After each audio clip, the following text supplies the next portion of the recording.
Hello and welcome to पंथ commerce classes. देखिए term 1 का पेपर पूरा हो चुका है सबका और बहुत अच्छा पेपर हुआ बच्चों का, बहुत अच्छे मार्क्स आएंगे ऐसी पूरी उम्मीद है। अब टाइम आ गया आपका टर्म 2 की तैयारी करने का।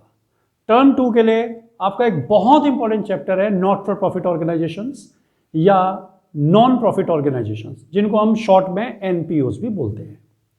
ये आपके कोर्स में पहले भी 10 मार्क्स का आता था, लेकिन अब चेंज सिनारियो में भी इसको 10 मार्क्स में ही रखा गया है। ऐसी पूरी उम्मीद है कि इस बार आपका पेपर सब्जेक्टिव होगा, ऑब्जेक्टिव नहीं होगा जैसे कि अभी पहले टर्म 1 में हुआ है। 3 क्वेश्चन इसमें से नॉर्मली आते हैं। एक बड़ा क्वेश्चन होता है 6 मार्क्स का, एक छोटा होगा 3 मार्क्स का, एक थियोरेटिकल क्वेश्चन होता है 1 मार्क्स का। तो देखिए 6 का एक क्वेश्चन, 3 का एक क्वेश्चन, 1 का एक क्वेश्चन, टोटल 10 मार्क्स का आएगा, 3 क्वेश्चन होंगे। जो बड़ा क्वेश्चन होगा उसमें आपको रिसीप्ट एंड पेमेंट अकाउंट दिया जाता है और उसको कन्वर्ट करने के लिए कहा जाता है इनकम एंड एक्सपेंडिचर में, या और साथ में बैलेंस शीट बनाने के लिए। या ये भी हो सकता है कि इनकम एंड एक्सपेंडिचर अकाउंट आपको दे दें और उसको कन्वर्ट करवाने के लिए कहें आपको रिसीप्ट एंड पेमेंट में, और बैलेंस शीट तो ऑब्वियसली बनानी होगी। लेकिन 9 out of 10 time receipt and payment दिया होता है, उसको कन्वर्ट करना होता है इनकम एंड एक्सपेंडिचर में। ठीक है, ये तो बड़ा क्वेश्चन हो गया। छोटा क्वेश्चन जो होता है 3 मार्क्स का, उसमें आपको सब्सक्रिप्शन कैलकुलेट करने के लिए देते हैं, इस तरह की चीज आपको देते हैं। या फिर आपको कंज्यूमेबल आइटम्स देंगे कि ये निकालिए कंज्यूमेबल आइटम्स की कितनी वैल्यू चार्ज करनी है एनपीओ से। या फिर आपको फंड बेस्ड आइटम होते हैं कि टूर्नामेंट फंड है या कोई और फंड है, तो उससे रिलेटेड आप बताइए कितना पैसा बैलेंस शीट में शो करना है या क्या होगा। तो ये चीज़ आपसे पूछी जाती है। और थियोरेटिकल में छोटा मोटा कोई एक आधा क्वेश्चन पूछ लेते हैं 1 मार्क्स का। तो ये इसके तरीका करने का। तो देखिए हम क्या करते हैं, इसकी स्टार्टिंग करते हैं। पहले आज का पूरा वीडियो हम डेडिकेट कर रहे हैं थ्योरी के ऊपर। थ्योरी बहुत इंपॉर्टेंट है बच्चों इसकी। तो सबसे पहले हम जो इसका थ्योरेटिकल पार्ट है उसको आज समझते हैं। पहले तो हम यही समझते हैं सबसे पहले कि ये एनपीओज होते क्या है। तो देखिए एनपीओज ऐसे ऑर्गेनाइजेशंस होते हैं whose objective is not to earn profit, जिनका ऑब्जेक्टिव प्रॉफिट अर्न करना, प्रॉफिट मेकिंग होता ही नहीं है। इनका ऑब्जेक्टिव क्या होता है, टू इंक्रीज सोशल वेलफेयर, यानी सामाजिक कल्याण को बढ़ावा देना, लोगों के वेलफेयर के लिए काम करना, अपने मेंबर्स के लिए as well as non members के वेलफेयर के लिए भी काम करते हैं। These are those organisations whose purpose is not to earn profit but to increase social welfare, यानी कि प्रॉफिट कमाना इनका उद्देश्य नहीं है बल्कि सोशल वेलफेयर इनका उद्देश्य है। एग्जाम्पल क्या है, कौन से ऐसे ऑर्गेनाइजेशन होते हैं जो ऐसा काम करते हैं कि जो प्रॉफिट के लिए नहीं कर रहे बल्कि सोशल वेलफेयर के लिए कर रहे हैं। इसमें कुछ क्लब्स होते हैं, चैरिटेबल हॉस्पिटल्स होते हैं, स्कूल्स हैं, लाइब्रेरीज हैं, रिलीजियस एंड कल्चरल या चैरिटेबल इंस्टीट्यूशंस होते हैं। देखिए क्लब्स में ऐसे क्लब्स जो चैरिटेबल वर्क करते हैं, चैरिटेबल मतलब धर्मार्थ कार्य, यानी कि लोगों की सेवा करने के लिए। जैसे आपको इसके बहुत अच्छे एग्जाम्पल मिल जाएंगे, हॉबीज क्लब है, ठीक है, रोटरी क्लब है। इनका काम क्या होता है, ये सर्दियों में गरीबों में कंबल बांटते हैं, ठीक है, इस तरह से उनके लिए अलाव की व्यवस्था करते हैं जो वो हाथ सेक सकते हैं रात के समय। रैन बसेरे वगैरह की व्यवस्था करते हैं जहाँ पर वो रात को सो सकें, है ना। इस तरह गर्मियों में उनके लिए और इस तरह की चीज़ें दी जाती है कि भाई दवाई दुई बीमार हो गए तो उसका प्रबंध करें। इस तरह चैरिटेबल हॉस्पिटल्स होते हैं। इसमें चैरिटेबल हॉस्पिटल में वो हॉस्पिटल शामिल नहीं है जो बहुत पैसा लेकर के इलाज करते हैं। इसमें चैरिटेबल का मतलब ही है जो धर्मार्थ काम कर रहे हैं, जो फ्री में काम कर रहे हैं या बहुत नॉमिनल पैसा लेकर के काम कर रहे हैं। तो ऐसे हॉस्पिटल जैसे गवर्नमेंट हॉस्पिटल्स हैं, एम्स वगैरह ले सकते हो उसमें। स्कूल्स जैसे गवर्नमेंट ने स्कूल खोले हुए तो उसमें तो गवर्नमेंट बहुत कम फीस चार्ज करती है ना, बल्कि स्कॉलरशिप भी देते हैं स्टूडेंट्स को, यूनिफॉर्म वगैरह देते हैं, बुक्स देते हैं, मिड डे मील दिया जाता है। तो ऐसे सब स्कूल्स इसमें कवर हो जाएंगे। लाइब्रेरीज होती हैं जो कि आपको ऑफर करते हैं कि आप आइए यहाँ पर, एक पास बन जाता है थोड़ा मोड़ा फीस दे करके, और आप वहाँ जाकर के अपने मनपसंद बुक्स पढ़ सकते हैं, इशू करवा के घर ले जा सकते हैं। रिलीजियस एंड कल्चरल इंस्टीट्यूशंस होते हैं। तो इस तरह के जो ऑर्गेनाइजेशंस हैं इनका ऑब्जेक्टिव प्रॉफिट मेकिंग नहीं होता बल्कि सोशल वेलफेयर इंक्रीज करना होता है।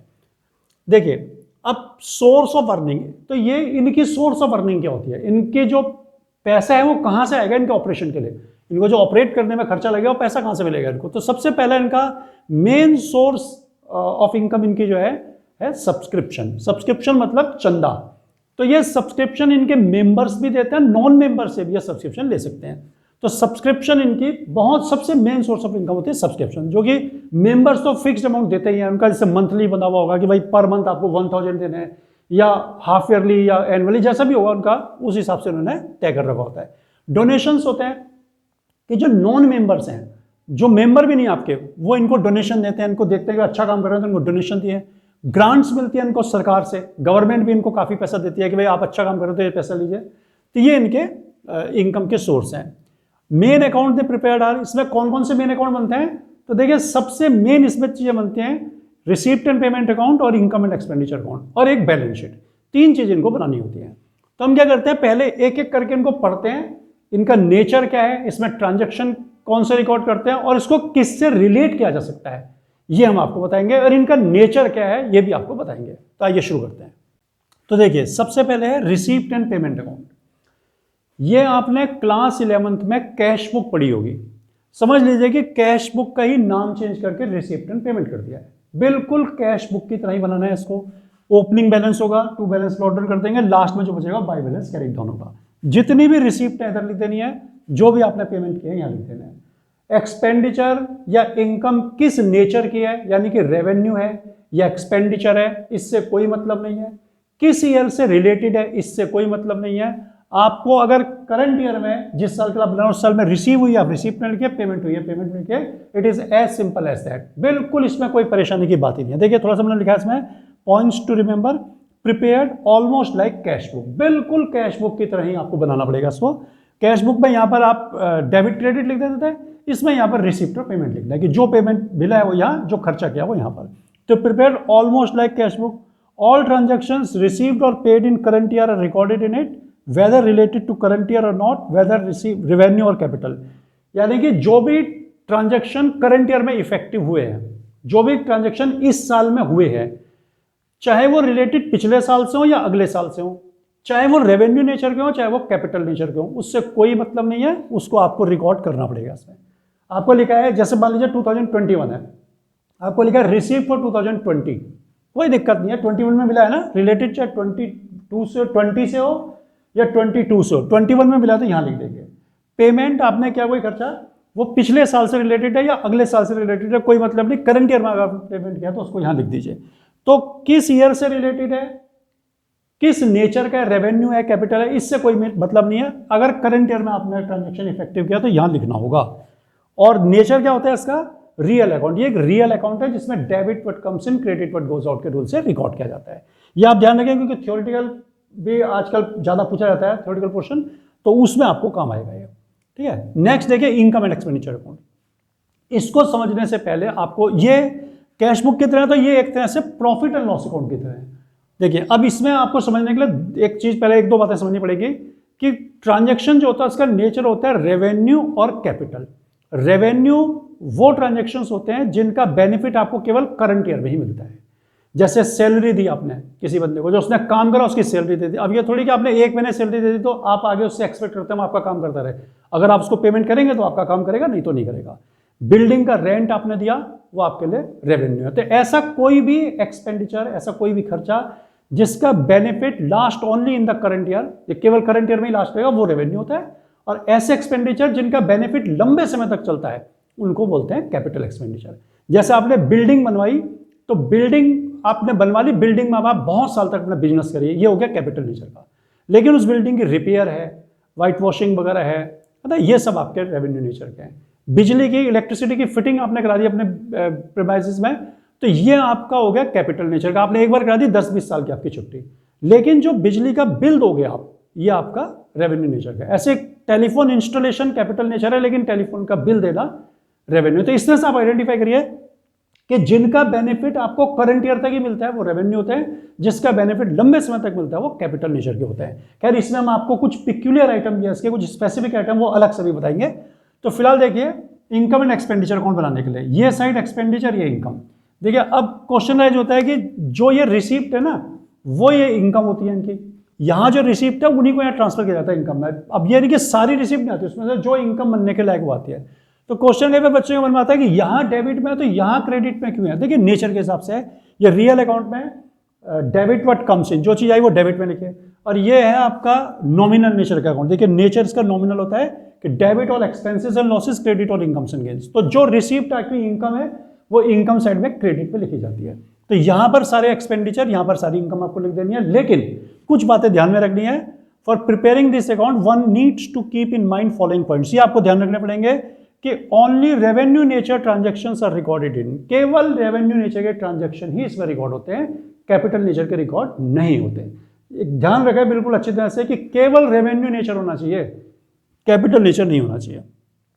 Transaction must relate to current year only, और ट्रांजैक्शन केवल इसी साल से रिलेटेड होना चाहिए। आपने जो मैं पीछे बता रहा था कि 2021 में आप 2020 का अगर कोई इनकम आपको मिल जाती है तो आप इसको ले लेंगे, लेकिन यहां ट्रांसफर नहीं होगी वो, क्योंकि वो पिछले साल के इस साल के नहीं है। और इस साल की अगर आपको इनकम नहीं भी मिली है वो यहां पर जुड़ेगी। ऐसे एक्सपेंडिचर का है, अगर आपने एक्सपेंडिचर नेक्स्ट ईयर का दे दिया या प्रीवियस ईयर का दिया तो वो नहीं आएगा, लेकिन करंट ईयर का अगर आपने नहीं भी दिया है वो तब भी आएगा।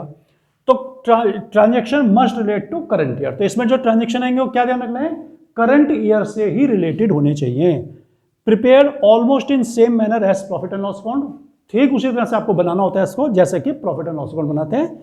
नेचर क्या है इसका, नॉमिनल अकाउंट है। नॉमिनल अकाउंट जिससे प्रॉफिट या लॉस निकलता है उनको नॉमिनल अकाउंट बोलते हैं।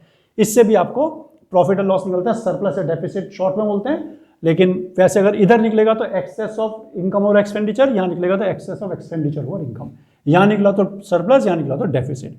तो दो बातें ध्यान रखनी है कि केवल रेवेन्यू आइटम आएंगे इसमें और केवल रिलेटेड टू करंट ईयर आएंगे। नेक्स्ट है बैलेंस शीट। देखिए बैलेंस शीट बनाने के लिए आपको ध्यान रखना पड़ेगा कि दो टाइप से दो बैलेंस शीट इसमें बनानी पड़ जाती है, एक ओपनिंग बैलेंस शीट, एक क्लोजिंग बैलेंस शीट।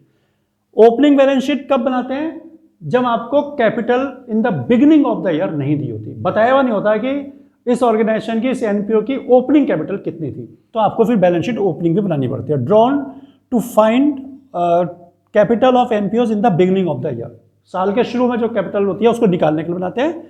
और बैलेंस शीट तो आपको बनानी पड़ेगी prepare the end of the year in usual manner, उसके यूजुअल मैनर में। तो बैलेंस शीट को बताने की कोई खास जरूरत नहीं है, जैसी बैलेंस शीट हमने 11th में बनाई थी ठीक उसी टाइप से आपको बैलेंस शीट इसमें बनानी पड़ेगी। एक तरफ लायबिलिटी जाएगी और दूसरी तरफ एसेट हो जाएंगी। तो ये बच्चों इसका मेन अभी छोटा छोटा काम है, इसको एक बार आप देख लें, इसका स्क्रीनशॉट ले लें। इसके बाद हम आपको इसके कुछ स्पेसिफिक आइटम होते हैं जिनको भी आपको डिसाइड करना पड़ता है कि ये कैपिटल है या रेवेन्यू है। जैसे जो आपने पहले पढ़ा है कि बिल्डिंग है, फर्नीचर है, प्लांट है, मशीन है, ये आप समझ के कैपिटल है। Rent, interest, salary, wages, commission, ये आप समझ के रेवेन्यू है। लेकिन कुछ ऐसे ट्रांजेक्शन भी हैं जो इसी अकाउंट में, इसी चैप्टर में, इसी ऑर्गेनाइजेशंस के लिए होते हैं, उनके बारे में भी हमको समझना है कि कौन सा रेवेन्यू होगा, कौन सा कैपिटल होगा। तो आप इसको एक बार देख लें, फिर हम आपको वो भी बता देते हैं। देखिए कुछ आइटम्स ऐसे होते हैं जो कि स्पेसिफिकली यूज किए जाते हैं एनपीओज के लिए, यानी कि वो आइटम आपको नॉट फॉर प्रॉफिट ऑर्गेनाइजेशंस के केस में ही देखने को मिलेंगे, बाकी जगह देखने को आपको कम मिलेंगे वो। तो उनमें भी आपको डिसाइड करना पड़ेगा कि कौन सा आइटम रेवेन्यू है, कौन सा कैपिटल है। तो आपको जैसे पहले हमने बताया, रेवेन्यू आइटम वो होते हैं जो रेकरिंग नेचर के होते हैं, जो आपको बार बार करने पड़ते हैं उनका बेनिफिट लेने के लिए। यानी कि जब आप पेमेंट करेंगे तो उसका बेनिफिट आपको मिल जाएगा, नहीं करेंगे तो नहीं मिलेगा। यानी कि जनरली इनके लिए कहा जाता है कि their benefit last only in the current year, केवल करंट ईयर में बेनिफिट लास्ट करता है, आगे आपको उसका बेनिफिट नहीं मिलेगा। आप पेमेंट करिए फिर मिल जाएगा आपको। कैपिटल नेचर के ट्रांजेक्शन वो होते हैं जो आपने एक बार खर्चा कर दिया, आपको बहुत टाइम तक फायदा मिल जाएगा, तो वो कैपिटल नेचर के होते हैं और कम होते हैं वो ट्रांजेक्शन। तो इस तरह से आप पहचान करके कि ये इसका बेनिफिट हमें बार बार मिलेगा या फिर हमें एक बार मिल गया अब नहीं मिलेगा, बहुत समय, ऐसे आपको क्लासिफाई करना पड़ेगा रेवेन्यू और कैपिटल में। तो कुछ आइटम है जो इसी में यूज होंगे और उनके बारे में हम आपको बता रहे हैं कि वो रेवेन्यू है या कैपिटल है विद रीजन। देखिए सबसे पहला सब्सक्रिप्शन। तो subscription is the main source of income of NPOs. NPOs की सबसे मेन सोर्स ऑफ इनकम होती है सब्सक्रिप्शन। सब्सक्रिप्शन मतलब चंदा जो इसके मेंबर्स देते हैं। तो मंथली वहां बधा हुआ रहता है, मंथली या फिर 3 मंथली कह लो, क्वार्टरली, या फिर आपका हाफ ईयरली हो सकता है, एनुअली हो सकता है, जैसे भी होगा, मतलब वो बंधा हुआ रहेगा, वो सारे मेंबर देंगे अपने टाइम टू टाइम। तो ये कोई इसमें शक नहीं है, beyond the shadow of doubt subscription एक रेवेन्यू नेचर का ट्रांजेक्शन है। नेक्स्ट आता है life membership fees. Life membership fees होती है कि कोई नया मेंबर आया और उसको आपने कहा ठीक है साहब आपको 1000 पर मंथ जो है वो मेंबरशिप फीस देनी होगी।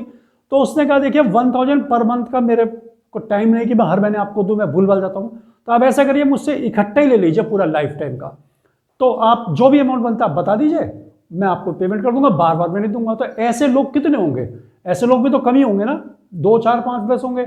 तो वो आपको कैपिटलाइज करना पड़ेगा। देखिए मैं सपोज एग्जाम्पल के लिए बताता हूँ कि जैसे नया मेंबर है, आपने कहा ठीक है 1000 आपको पर मंथ देना पड़ेगा, तो 12 महीने का आपका हो गया 12,000 रुपया। अब मान लीजिए कि अगर बैंक में इसको डिपॉजिट करते हैं 10% इंटरेस्ट रेट है, तो 100/10 से आप इसे कैपिटलाइज कर दें तो ये बन गया 1,20,000 रुपया। अब 1,20,000 रुपया आपको 10% इसका 12,000 हो जाएगा। हर साल आपको 12,000 मिलेगा, आप उसमें से 1,000 इसका सब्सक्रिप्शन ले लेना। तो जो इसने 1,20,000 आपको लाइफ मेंबरशिप का दिया, ये कैपिटलाइज करना पड़ेगा। जो चीज़ ये कैपिटलाइज होगी लाइबिलिटी साइड में आपको शो करनी होगी। एंडाउमेंट फंड, एंडाउमेंट फंड होता है कि कोई स्पेसिफिक वर्क के लिए आपको फंड मिला।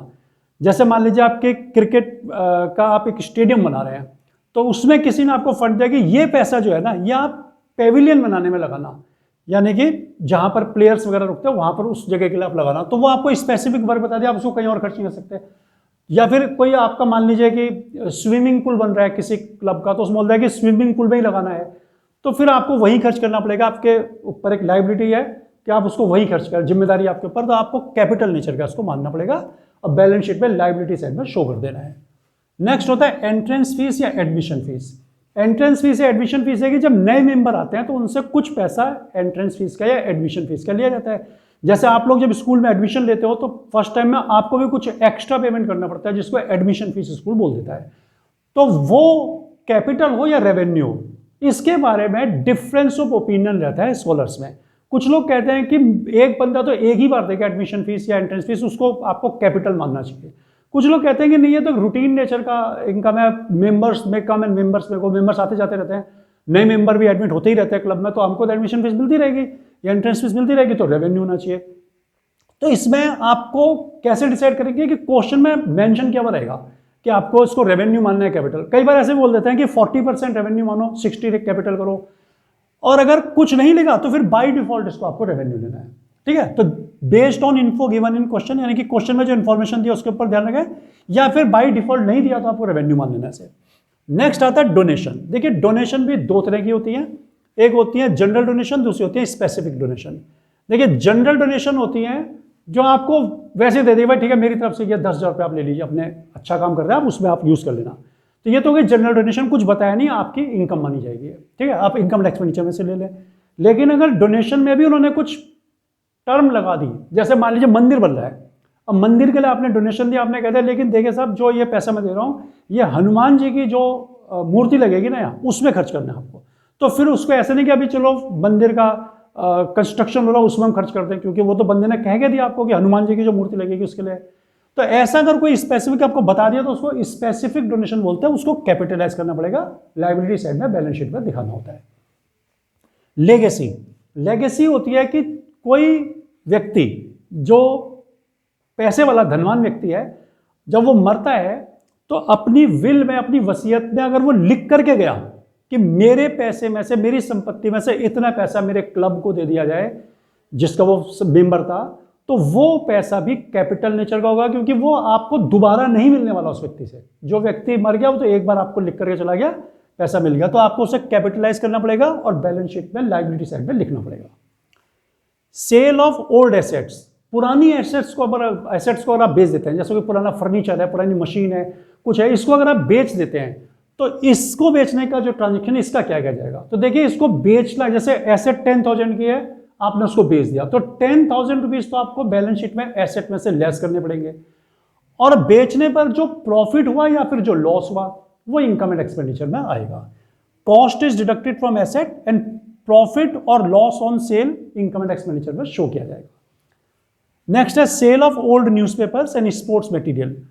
पुराना स्पोर्ट्स मटेरियल हो या पुराने न्यूज़पेपर हो, तो ये एक रेवेन्यू नेचर का माना जाता है। देखिए अगर आप न्यूज़पेपर पढ़ते हैं तो जो क्लब्स होते हैं बड़े बड़े, वहाँ तो 6, 7, 8 टाइप के न्यूज़पेपर आते हैं। हिंदी का होगा, इंग्लिश का होगा, पंजाबी का होगा, हिंदी के भी 2-3 होंगे, हिंदुस्तान आ गया, अमर उजाला आ गया, राष्ट्र सहारा आ गया, या इंग्लिश के हैं तो टाइम्स ऑफ इंडिया है, इंडियन एक्सप्रेस है, हिंदुस्तान टाइम्स है, ऐसे करके पेपर काफ़ी होता है। तो काफ़ी रद्दी जितनी आपके घर में 8-9 महीने में बनेगी, वहाँ 1 महीने बन जाएगी, तो हर महीने वो रद्दी को बेचेंगे और उससे पैसा मिलेगा।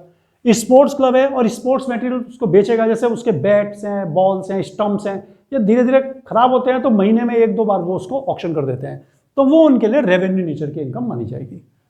नेक्स्ट है ऑनरेरियम। ऑनरेरियम क्या होता है कि किसी ऐसे व्यक्ति को पेमेंट करना जो आपका एम्प्लॉय नहीं है। मान लीजिए आप एक, जैसे आपका एक क्लब है जो कि बहुत चैरिटेबल काम करता है, तो आपने देखा भाई हमारे इलाके में तो एक नहर है, वहाँ पर बच्चे अक्सर जो है तैरने जाते हैं, काफ़ी रिस्की प्रोपोजिशन है, वहाँ बच्चे डूब भी जाते हैं। तो आपने सोचा कि हम उनको क्यों ना स्विमिंग सिखा दें, और जिससे कि वो कम से कम अपना सेल्फ डिफेंस तो कर पाएँ। तो आपने क्या करा, जाने माने स्विमर को बुलाया कि साहब आप जरा कोचिंग दे दें। तो उसकी कोचिंग की फीस तो बहुत ज़्यादा थी। आपने रिक्वेस्ट की साहब हम भी एक धर्म का काम कर रहे हैं, बच्चों को सिखा रहे हैं, तो उसने ठीक है फिर आप जो मर्जी दे देना मुझे। तो वो आया, 10 डेज का उसने कैंप लगाया, 1 वीक का कैंप लगाया, और उसमें आपके जो मेंबर्स थे या मेंबर्स के जो बच्चे थे उनको उन्होंने सिखाया, या और भी जो आना चाहता था उनको सिखाया स्विमिंग कैसे करनी है, किस तरह से आप बच सकते हैं डूबने से। तो उसको बाद में जो आपने पेमेंट किया in honour of his service, यानी कि ऑनर मतलब पेमेंट इन ऑनर, तो आपने उनकी सर्विसेज के ऑनर में जो उनको पेमेंट किया, दैट इज कॉल्ड ऑनोरेरियम। और ये बिल्कुल एक रेवेन्यू नेचर का आपका एक्सपेंडिचर है, रेवेन्यू नेचर का आइटम है, क्योंकि जो इस तरह के क्लब्स होते हैं वो ऐसे काम करते ही रहते हैं।